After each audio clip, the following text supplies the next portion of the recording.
My vision board for 2022, I already knew obviously that I was pregnant. I was expecting my baby in the spring of 2022, and we had a lot of pregnancy complications leading up to the end of 2021. So a lot of my vision board really centered around just having a healthy, happy baby. And there was a lot of nerves around how things would kind of go down as spring approached. Welcome to #Skinthusiast, the podcast, a place for listeners to hear from the experts and soak in tangible tips to get that glow from the inside out. I'm Amy, a skincare educator, practicing dermatology PA, and beauty creator who bridges the gap between the consumer and the industry. Listen into the industry's top experts on everything from the best way to spot treat a pimple, to the holy grail hair products you didn't know you needed, to the drugstore finds that are better than luxury price tags. We cover it all. Here, dermatologists, beauty and wellness experts, brand founders, and thought leaders share their tips and tricks for all things beauty, skincare, and wellness. Think of #Skinthusiast like the coffee chat with the beauty gurus whose brains you've always wanted to pick. You won't get this kind of insight anywhere else.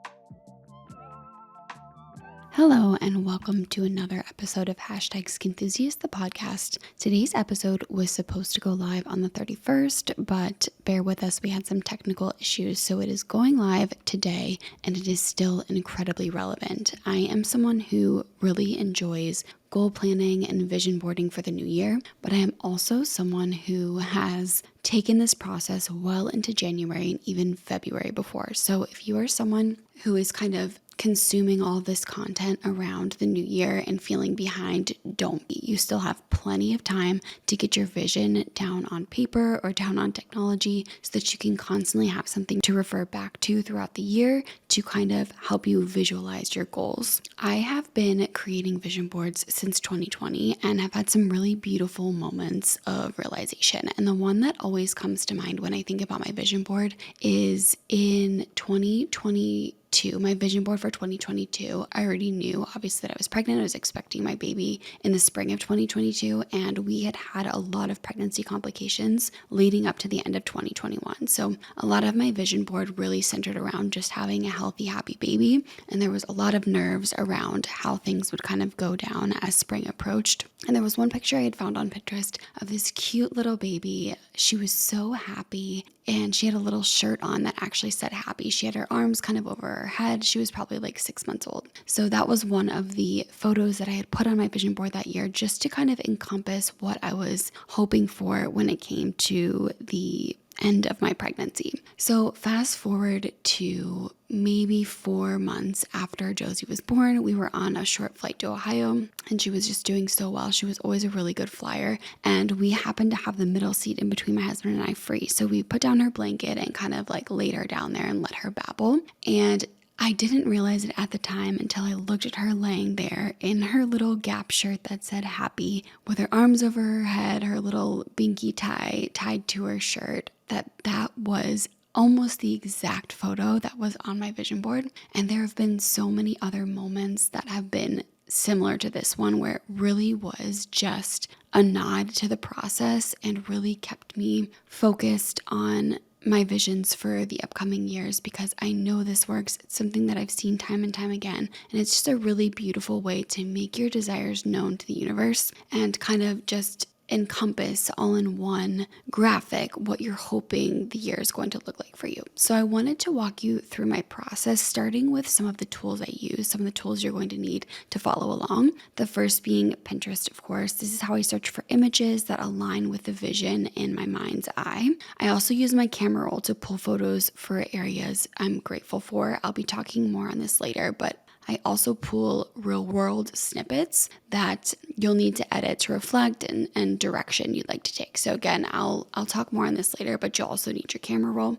I use Canva to create a virtual board. These can be sized for computer wallpapers, iPhone wallpapers, and even printed on poster if you prefer to see the images live. And I really want to emphasize the fact that you shouldn't underestimate the impact of having your vision board as your wallpaper on your phone or your electronics. So I think a lot of people just assume that your vision board should be in person. And while I do like to have a physical vision board some years, really what I prioritize is having my vision board on my technology. And that's because even if you're not consciously looking at the board, just subconsciously seeing it every time you open your phone or every time you open your computer really helps. And the first kind of step of the process is I start just brainstorming and brain dumping. So I'll sit down with a notebook, or if you prefer the Notes app on your computer for brain dumping, you just start jotting down the most important themes for the following year. So this is kind of exactly how I approach this. So step one would be kind of reflecting and reviewing last year's vision board.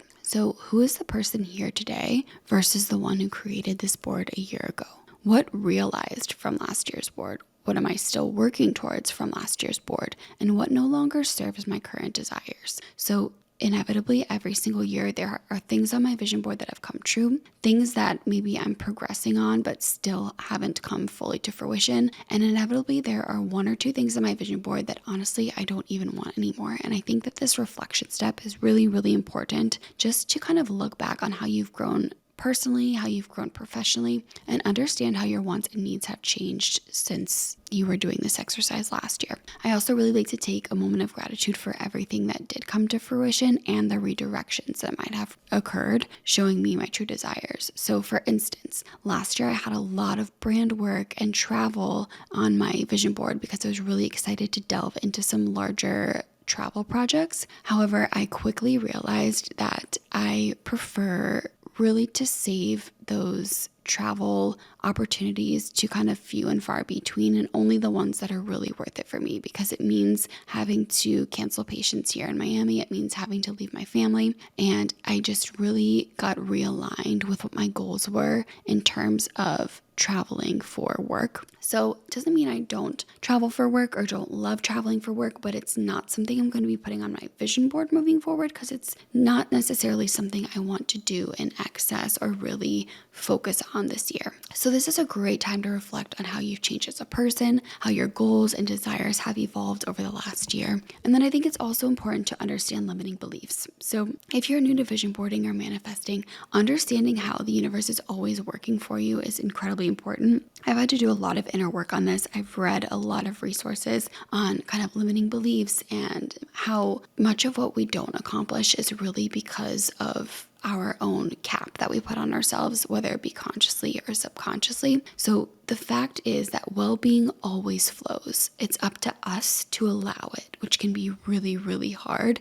especially with some of the beliefs that have been ingrained in us since we were literally infants. So it's something that I keep working on. It's something that takes a lot of time, but just constantly reminding myself that if something didn't come fully to fruition from last year, it's not because the process doesn't work. It's not because the well-being isn't flowing. It's just because I have to continue to work on those inner limiting beliefs that are maybe blocking some of those things from coming my way. So step 2, I start brainstorming for next year. I sit down with a notebook or my Notes app again and start jotting down the most important themes for the year. And every single year, there are a few questions that I ask myself. So I wanted to put this together in a freebie for you guys. It's at skinthusiast.com/new year. So you can go there and download this freebie quickly to your phone or to your laptop, print it out, or just keep it open so that you can kind of concept and take notes. But I'm also going to review it here. So the first thing I ask myself is, my word for the year for 2025 is blank. So I brainstorm words that seem to encompass how I want to feel for the year, how I want the year to go for me. So for instance, in past years, my words have been things like abundant, serendipitous, aligned,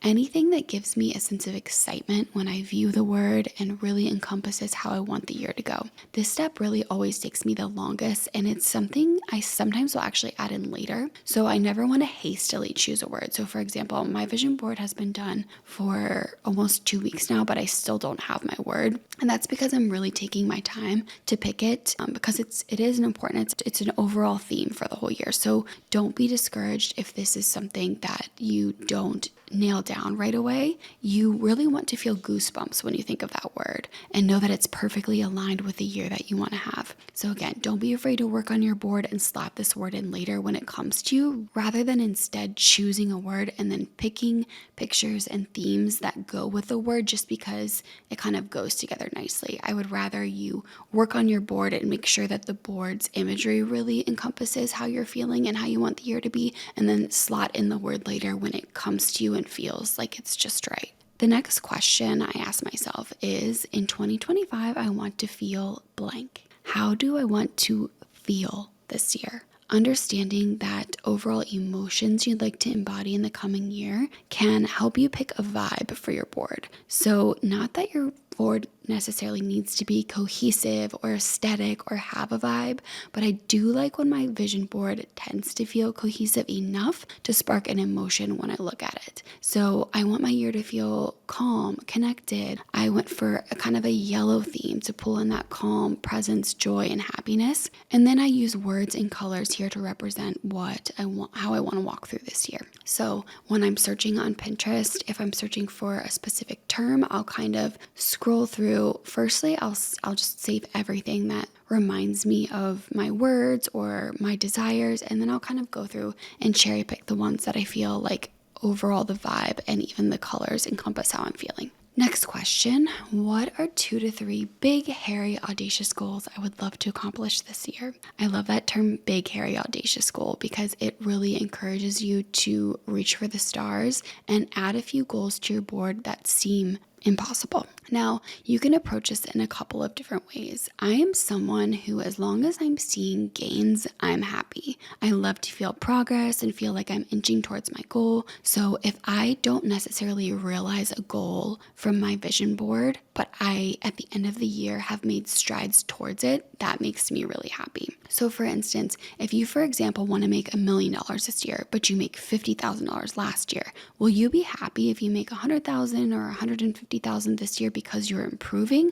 Or will that discourage you because you didn't hit that million mark that first year when that year is over? So you really have to kind of reflect on the type of personality you have, because ultimately this is supposed to be a positive experience. You don't want to look back at the end of the year and actually be discouraged because you didn't necessarily hit a goal that you were hoping to hit. So you have to kind of understand how you are as a person, how your mind works. And I'm really just using money as an example here because it's really easy to quantify, but this goes for any personal or business goals. I know plenty of people who have no monetary goals on their vision board at all. In fact, my vision board this year is really not very business or monetarily oriented. Money is just an easy way for me to kind of explain the concept here. But, on the other hand, if you're someone who must reach a flat number, then maybe reach for a bigger but still attainable goal, so you do feel that sense of accomplishment at the end of the year and you're encouraged to keep going. So this, you have to do a little bit of inner reflection to kind of understand exactly how this vision board will work best for you and then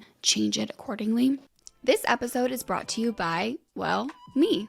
Skinthusiast.com is your one-stop shop for all things skin, hair, and beauty. I have countless blog posts to educate you on all the skin concerns and most common skin questions I receive. We also have a complete skincare basics guide on our shop page, as well as the cutest In My Skin era crew necks. If you want to support the show, please head over to skinthusiast.com/shop, and don't forget to rate and review the show wherever you listen to podcasts. And as I mentioned earlier, we are only limited by ourselves and our own limiting beliefs, but this can be a tough cycle to break. So if you know you have these limiting beliefs, you sometimes have to work around them before you can burst through them completely. And again, it takes a lot of inner work to fully understand that you are limitless. And to quote Abraham Hicks, it's just as easy to manifest $1 million as it is to manifest a single dollar. It's only our own minds that limit us. And of course, this is something I struggle with as well. We all struggle with this, but understanding how your mind works can help you kind of direct your board in that way.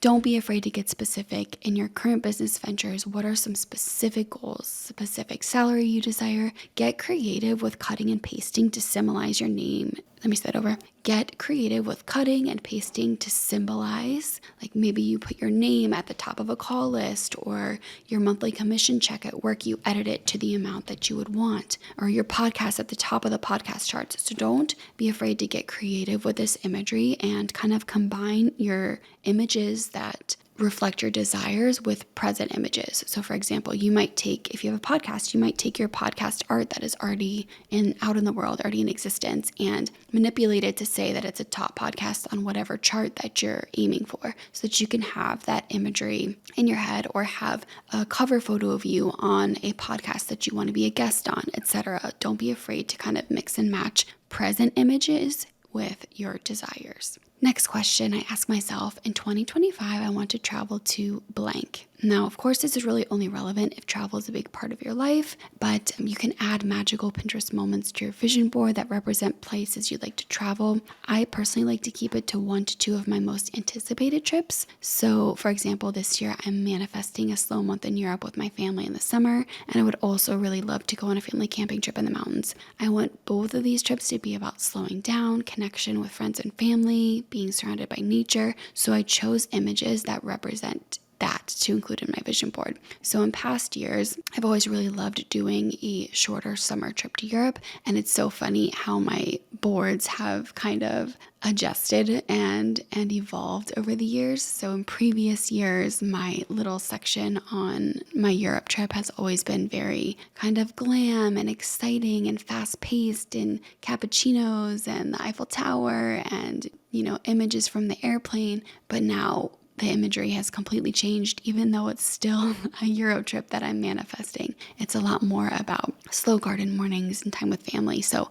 just an example how really understanding the vibe and how you want to feel is important when choosing your images. And in the past, I have used like boarding passes with final destinations, as I mentioned, photos of planes. This year, I really felt connected to the feeling of these trips, so I wanted to lean into that with my chosen imagery. The next question, what's going well that I'd like to continue and build upon in the new year? I cannot forget to acknowledge and be grateful for those things that I'm thankful for in the present moment. So include photos of your family, your partner, yourself, a couple of your happiest moments of 2024. The best way to guarantee more of what you love is to practice gratitude for and acknowledge what you already have. So I feel that we can't address a vision board without also being grateful for how incredible the past year has been and what has worked out for us, what we're grateful for.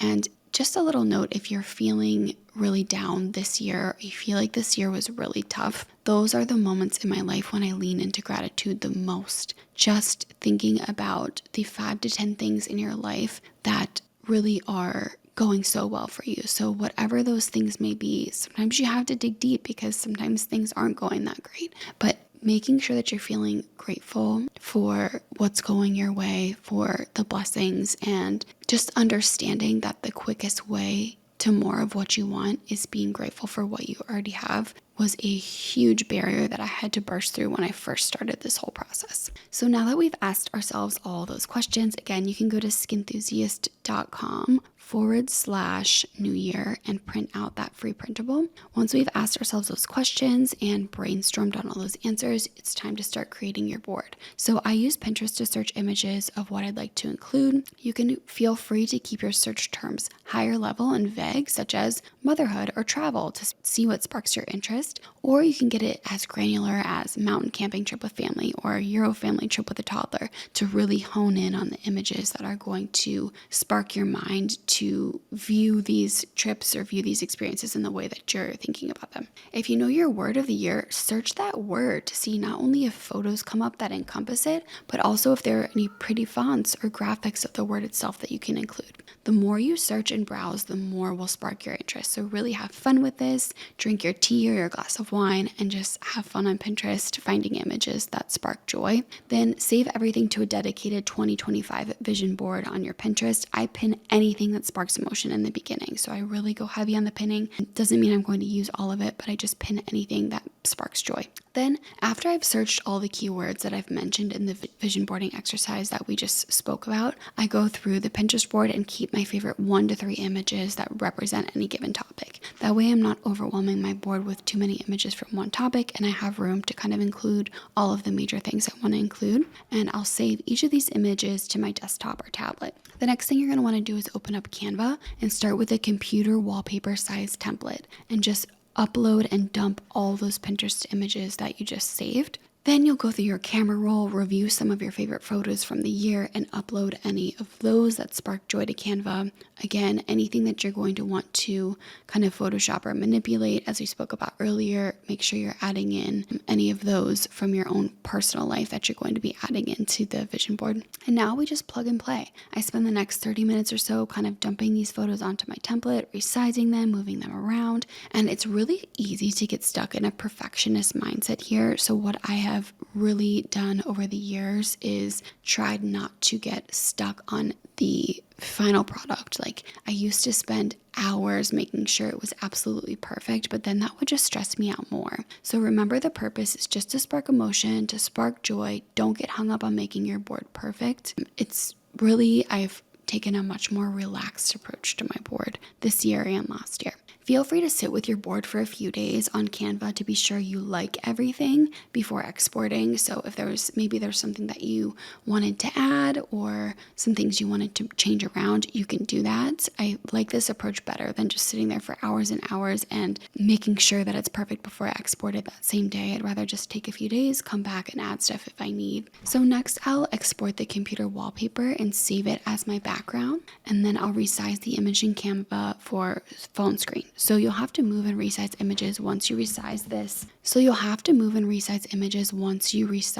The template, but at least all the images are already copied over, and it just takes you a few minutes to kind of move things around and resize them for phone. So then I save it to my camera roll as my phone wallpaper and lock screen. And then of course I save the larger one as my phone background. So as the new year approaches, or as I finish the end of my board, I really like to meditate and take time to visualize my board. So I view and contemplate on every photo, every graphic, every word. I play some frequency music in the background from Spotify to help invoke any emotion I want to feel when I'm viewing my board. Thoughts are powerful, but thinking them with emotion is even more powerful. So really take the time to sit with your feelings and desires for the upcoming new year. And as we close out this podcast, I want to practice what I preach and express a moment of gratitude for all of you, for my podcast community. We have been doing this podcast for a full season now, over 1 year, and it has just been such an incredible reminder of the power of community. I feel